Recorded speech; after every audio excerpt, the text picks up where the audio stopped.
Hello और नमस्कार दोस्तों, आप लोग का स्वागत है आज के इस वीडियो में। और आज के इस वीडियो में हम लोग चर्चा करने वाले हैं यूपी ट्रिपल एससी पेट के स्टेट जी के विषय में। जी हाँ, आपके एग्जामिनेशन की तिथि एकदम नज़दीक आ चुकी है। लगभग 7 से 8 दिन आपके एग्जामिनेशन को बचे हुए हैं। तो आज हम लोग चर्चा करने वाले हैं कि आखिर अब आपकी स्ट्रेटजी क्या होनी चाहिए आपके एग्जामिनेशन के लिए। तो दोस्तों, मैं सुधांशु और आप देख रहे हैं बेसिस की पाठशाला। चलिए शुरू करते हैं।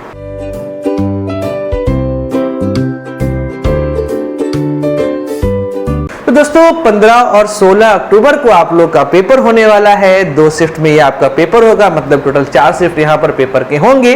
और 37 लाख बच्चों ने इस फॉर्म को भरा है। तो उम्मीद करते हैं कि लगभग 90% बच्चे इस एग्जामिनेशन को अवश्य देने वाले हैं।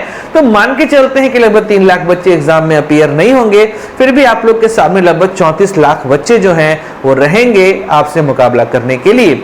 ऐसा कि आपको पता है कि यूपी ट्रिपल एससी पेट ये यूपी ट्रिपल एससी के थ्रू लॉन्च किया गया है। 2021 में इसका पहला पेपर हुआ था और 2022 में इसका दूसरा पेपर हो रहा है। लास्ट ईयर बच्चों की संख्या लगभग 17 लाख के आसपास थी। इस बार यह संख्या बहुत ज़्यादा बढ़ चुकी है, लगभग 2.5 गुनी यह संख्या जो है वो बढ़ चुकी है। ऐसे में इस बार आप लोग के सामने जो चुनौती है वो काफ़ी ज़्यादा रहने वाली है। फिर भी आपको घबराना नहीं है, आपको अच्छे तरीके से आगे बढ़ना है, क्योंकि आपने लगातार इसको लेकर तैयारी की है। और आपको ये पता है कि यूपी ट्रिपल एससी पेट एग्जामिनेशन जो है इसमें बहुत महत्वपूर्ण है, क्योंकि यूपी ट्रिपल एससी के थ्रू जो भी वैकेंसीज आने वाली हैं उसके लिए यह प्रारंभिक परीक्षा के रूप में कार्य करेगा। और इसके द्वारा जो आपका स्कोर होगा उसके बाद आप सेकेंड राउंड में अपीयर होने वाले हैं, जैसा कि इस बार आप लोगों ने लेखपाल के पेपर में देखा था। तो दोस्तों, अब बात यह है कि आपके पेपर को लेकर जो समय बचा हुआ है वो 7 से 8 दिन का बचा हुआ है। ऐसे में आपकी स्ट्रेटजी क्या होनी चाहिए, इस पे हम लोग चर्चा करते हैं आज, जो कि सबसे महत्वपूर्ण है। पहली चीज तो ये कि बहुत सारे लोग एक तरीके का हवा बना दे रहे हैं, या हवा ऐसी बना दे रहे हैं कि 85 से 90% जो है आपको अंक यहाँ पर स्कोर करना जरूरी है, अदरवाइज कुछ नहीं होने वाला। तो मैं फिर आपसे कहना चाहता हूं कि यहां पर स्कोर का अगर आप प्रेशर लेके जाएंगे तो आप गलती करके आएंगे। इसलिए स्कोर का दबाव आप लेके बिल्कुल मत जाएं, बस अपनी तैयारी को अच्छे तरीके से वहां पे इंप्लीमेंट करें, अच्छे तरीके से वहां पर उतारें कि जो भी आपने पढ़ाई की है वो पढ़ाई आप सही तरीके से वहां पे चरितार्थ कर पा रहे हैं कि नहीं कर पा रहे हैं। क्योंकि कारण ये बनता है कि अगर आप पहले से ही 80, 90, 100 नंबर का दबाव लेके जाएंगे तो ऐसे में नंबर खराब होने की संभावना ज्यादा हो जाती है। अब आप लोगों ने पढ़ाई तो पूरी कर ली होगी, आपने यहाँ पे हिंदी, इंग्लिश, रीजनिंग, मैथमेटिक्स और जीएस के विषय को अच्छे तरीके से तैयार कर लिया होगा। और आपको पता है कि यूपी ट्रिपल एससी ने पूरे अच्छे तरीके से आपके सिलेबस का जो उसको है अच्छे तरीके से डिफाइन किया हुआ है। आपको पता है किस पर्टिकुलर सेक्शन से कितने नंबर के क्वेश्चंस आने वाले हैं। और जहां तक आप लोगों को पता है कि जीएस का पोर्शन काफी ज्यादा महत्वपूर्ण है, लगभग 50 क्वेश्चन यहाँ पर आप लोग के जीएस से आने वाले हैं। और इसलिए जीएस का जो यहाँ पे अंक है वो काफी महत्वपूर्ण है। ऐसे में आप ये समझ के चलिए कि अगर आप जीएस के क्वेश्चन को लास्ट के लिए बचा के रखेंगे तो ये सबसे खतरनाक हो जाएगा। तो मेरा हमेशा से ये मानना रहा है कि आप जीएस के पेपर को सॉल्व करिए। 50 क्वेश्चन के आसपास है, आप इजीली आधे घंटे के अंदर अपने जीएस के 50 क्वेश्चन को कर ले जाएंगे। उसके बाद सेकंड आपको हिंदी को यहाँ पर समय देना चाहिए, क्योंकि यहाँ पर जो गद्यांश का आपके पास आने वाला है क्वेश्चन उसको सॉल्व करना आपके लिए आसान होगा। तो अब आप अगला जो सेगमेंट है वो हिंदी का सॉल्व कर सकते हैं। देन उसके बाद आप समय दीजिए रीजनिंग को, फिर मैथ को और देन इंग्लिश को आप यहाँ पर समय दे सकते हैं। अब ये जान लीजिए, अगर आपकी इंग्लिश बहुत अच्छी है तो हिंदी के बाद आप अपने इंग्लिश को भी समय यहाँ पर दे सकते हैं। तो सबसे महत्वपूर्ण बात जो यहाँ पर यह है कि आपको बिल्कुल भी दबाव में पेपर नहीं देना है। दूसरा चीज यहाँ पे हम लोगों ने ये बात की कि पेपर कैसे सॉल्व करना है, हमारा पहला पॉइंट है। दूसरे पॉइंट पे आते हैं कि तुक्का मारना चाहिए कि नहीं मारना चाहिए। आप ये देख रहे हैं कि हर कोई यही बोलता है कि अगर आपको लग रहा है कि ये सही है तो आप तुक्का मार के चले आइए, पर ये समझ लीजिए कि भाई आप 0.25 नंबर जो है वह खो देंगे अगर आप एक क्वेश्चन गलत करते हैं। तो ऐसे में गलत करने से अच्छा है आप सही क्वेश्चन को अटेम्प्ट करिए। आपको जिस क्वेश्चन में बहुत अच्छा कॉन्फिडेंस है कि ये सही है उस क्वेश्चन को ही अटेम्प्ट करिए। अगर आप तुक्का मारने पे जाएंगे तो आप मैक्सिमम क्वेश्चन को तुक्का मारकर ही चले आएंगे। तो सबसे पहला जो सॉल्व करने का तरीका ये होता है कि पहली बार पेपर को एक सरसरी निगाह में देखते जाइए और उसके अकॉर्डिंग टिक लगाते जाइए।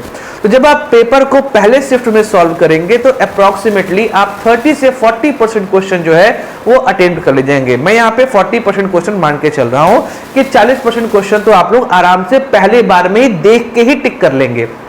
फिर आपका सेकेंड राउंड आता है, उन क्वेश्चंस पे आप अपना समय लगाइए जो क्वेश्चंस आपको डाउटफुल लग रहे थे। अब आप वहां पर अपना समय देंगे तो आप 20% क्वेश्चन जो है वो अच्छे से कर ले जाएंगे, मतलब टोटल आपका 60% हो गया।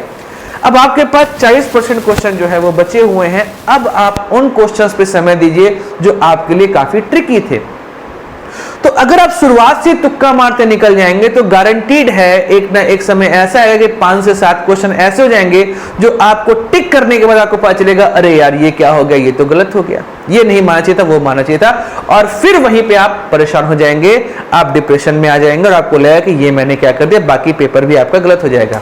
इसीलिए जो हमारी सेकंड स्ट्रेटजी है वो सेकंड स्ट्रेटजी ये है कि पेपर का पहला शिफ्ट आप ऐसा करिए जो क्वेश्चन आपको डेडली श्योर है कि ये सही है उन्हीं पर टिक लगाइए और आगे बढ़िए। और एक बात ध्यान रखिएगा, आंसर जब अपने कॉपी पे आप टिक करिएगा, जो आपको बुकलेट मिलेगी उस पर टिक करिएगा, उसी समय ही आप वहां पर गोला फिल कर दीजिएगा, ठीक है। गोले को लास्ट के लिए बचा के मत रखिएगा, अदरवाइज एक भी सीक्वेंस गड़बड़ हुआ तो आपका पेपर पूरे तरीके से खराब हो जाएगा। तो यहां पर क्या करना है, पहली स्ट्रेटजी ये है कि जीएस का सेक्शन आसान होता है, जल्दी होता है, आता है तो हो जाएगा, नहीं आता है तो समय खराब नहीं होता वहां पर। अगर आप शुरुआत मैथ से करेंगे तो वहां पे गड़बड़ हो जाएगी। इसलिए पहला सेक्शन आपका होगा कि जीएस, देन उसके बाद हिंदी, उसके बाद आपका रीजनिंग, फिर इंग्लिश, फिर मैथमेटिक्स ऐसे सॉल्व करिए, या इंग्लिश को आप ऊपर भी शिफ्ट कर सकते हैं अगर आपकी इंग्लिश बहुत स्ट्रांग है। सेकंड एस्पेक्ट यहां पे आता है कि क्वेश्चन को आप सॉल्व करेंगे, पहले वो क्वेश्चन जो आपके लिए एकदम श्योरिटी है कि इसे मैं एकदम अच्छे से कर लूंगा, तो उसको आप सेकंड नंबर पे करिएगा, सबसे अच्छे तरीके से उसको करके लेके चलिएगा कि सारे क्वेश्चन जो आपको आसानी से आते हैं उनको टिक मारते चलिएगा। हमारी दूसरी स्ट्रेटजी, मतलब पहले सारे आसान क्वेश्चन जो आपको आते हैं सेकंड नंबर पे जो आपको उसके बाद आता है, और थर्ड शिफ्ट में आप उन क्वेश्चन करेंगे जिन पे आपको बहुत ज्यादा डाउट है। पहले से तुक्का मार के आगे मत बढ़िएगा। तीसरा हमारा जो पॉइंट है वो ये पॉइंट है कि सबसे पहले आप जब भी क्वेश्चन सॉल्व करिए तो उसका गोला वहीं फिल करिए, अंत समय में गोला भरने को मत रखिएगा, सीक्वेंस गड़बड़ होगा और पूरा पेपर आपका वहां पर खराब हो जाएगा। अगर आप इन 3 स्ट्रेटजी को लेकर चलेंगे तो आपका पेपर बहुत अच्छा होगा, और मैं गारंटी देता हूं कि आप 70% से अच्छा स्कोर करके आएंगे। अगर आप 70% स्कोर करते हैं तो it is a very good number in UP SSSC pet examination. अब बात कर लेते हैं कि आखिर इन 7 दिनों में आपको पढ़ाई कैसे करनी। बहुत महत्वपूर्ण ये सवाल है यहाँ पर कि आखिर आपको यहाँ पर पढ़ाई किस तरीके से करनी है। तो दोस्तों देखिए, अगर अब आप चैनल्स पे जाके मैराथन पढ़ना शुरू करेंगे तो you destroy yourself very well, मतलब अपने आप को आप बहुत अच्छे तरीके से बर्बाद करने के लिए बढ़ चुके हैं अगर आप मैराथन इस समय पढ़ना शुरू करेंगे। आप पिछले 6 महीने से तैयारी कर रहे होंगे पेट की, आपकी अपनी नोट्स तैयार है। इस समय नोट्स के अलावा किसी भी चीज को पढ़ना केवल अपने पैरों पर कुल्हाड़ी मारना है। इसीलिए ध्यान रखिए, आपको केवल अपनी पढ़ाई पर ध्यान रखना है। अपने जो पढ़ाई आपने की, जो आपने नोट्स तैयार किए, उन नोट्स को आप लगातार रिवाइज करते रहिए। कुछ भी नया पढ़ना आपके लिए आत्मघाती होगा। तो यहां पर हमारी चौथी स्ट्रेटजी आती है कि अपने नोट्स को अच्छे तरीके से प्रिपेयर करिए। जो आपकी नोट्स है उसको बार बार रिवाइज करिए, शॉर्ट नोट्स बनाइए और लगातार पढ़ते चलिए। मॉडल पेपर अगर आपको मिल जा रहा है तो आप मॉडल पेपर 1 या 2 मॉडल पेपर सॉल्व करके अपने कॉन्फिडेंस को बूस्ट अप कर सकते हैं, लेकिन ध्यान रखिएगा मॉडल पेपर उन्हीं का सॉल्व करिएगा जो ऑथेंटिक हैं। ऐसे मॉडल पेपर मत सॉल्व कर लीजिएगा जो आपके कॉन्फिडेंस को एकदम डिग्रेड कर दें। क्लियर बात ये चीज, इस चीज को ध्यान रखिएगा यहाँ पर। ये हमारी चौथी स्ट्रेटजी है। और पांचवी और आखिरी स्ट्रेटजी हमारी ये है कि आप अपने विचारों को एकदम शुद्ध रखिए, बेवजह का दबाव मत पालिए, उन लोगों से खासकर इस समय बात मत करिए जो आपको डिमोरलाइज करते हैं, जो आपको डराते हैं। याद रखिए ये केवल एक परीक्षा है, आपके जीवन और मृत्यु का इससे कोई संबंध नहीं है। ये केवल एक परीक्षा है, कई सारी परीक्षाएं भविष्य में भी आपके सामने आएंगी। ऐसे में इसको अपने साख का प्रश्न मत बना लीजिए, बस आराम से धैर्यपूर्वक पढ़ाई करिए। और जब भी आपको डिप्रेशन हो, जब भी आप परेशानी में हो, तो बस अपने माँ बाप का चेहरा देखिए और सोचिए उन्होंने उम्मीदें आपसे लगाई रखी हैं। ऐसे में एक रिजल्ट केवल उनकी उम्मीदों को नहीं तोड़ देगा। आपके माँ बाप आपके बारे में हमेशा अच्छा सोचते हैं, बस उनको लेकर आप काम करते रहिए, सफलता आपको अवश्य मिलेगी। बेवजह का दबाव अगर आप यहां पर लेके चलेंगे तो वो केवल और केवल आपको नुकसान यहां पर पहुंचाएगा। दोस्तों ये मेरी 5 स्ट्रेटजी है, ये मेरे 5 सूत्र हैं जिन्हें अगर आपने मान लिया तो मैं लिख के देता हूं कि आप 70% से अधिक नंबर स्कोर करेंगे। पहला रिवाइज करवा देता हूं क्या क्या मैंने बात की है। पहला जो स्ट्रेटजी हमारी ये है कि आप जीएस के सेक्शन को सबसे पहले करेंगे, कम समय में अधिक आउटपुट वहां पर आपको मिलेगा।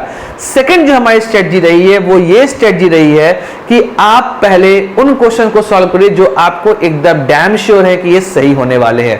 थर्ड, क्वेश्चन सॉल्व करते जाइए, टिक करते जाइए, लास्ट के लिए बचा के मत रखिए।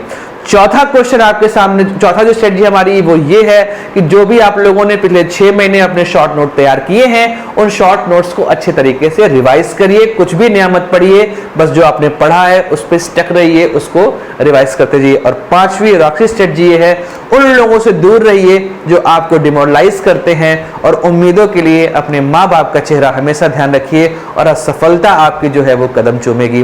दोस्तों मैं भी इसी तरीके से ही अलग अलग बाधाओं को पार करता गया हूं और माँ बाप का अपने आशीर्वाद अपने साथ रखा हूं। जो भी उन्होंने चाहा है मैं उन चीजों को पूरा करता गया हूं। कई सारी समस्याएं मेरे सामने भी आई थी, फिर भी मैं डगमगाया नहीं और लक्ष्य की तरफ आगे बढ़ता चला गया हूं। इस वजह से मैं आपसे भी कह रहा हूं कि इन 5 बातों को मानिए। और एग्जामिनेशन मैंने भी निकाले थे और आप भी अपने एग्जामिनेशन को बहुत अच्छे तरीके से निकालेंगे। तो उम्मीद करता हूं कि रिजल्ट जब आएगा तो आप लोग मिठाई मेरे पास जरूर भेजेंगे और बहुत अच्छे से अपना एग्जामिनेशन देंगे। मेरी तरफ से आप लोग के लिए ऑल द बेस्ट। और फिर भी ऐसे कई सारे वीडियोस मैं आपके सामने लाता रहूंगा, तब तक जुड़े रहिए मेरे साथ। इस वीडियो को शेयर करिए, चैनल को सब्सक्राइब करिए और इस वीडियो को लाइक जरूर करिए। तब तक परीक्षा की अच्छी तैयारी करते रहिए। जय हिंद, वंदे मातरम, भारत माता की जय।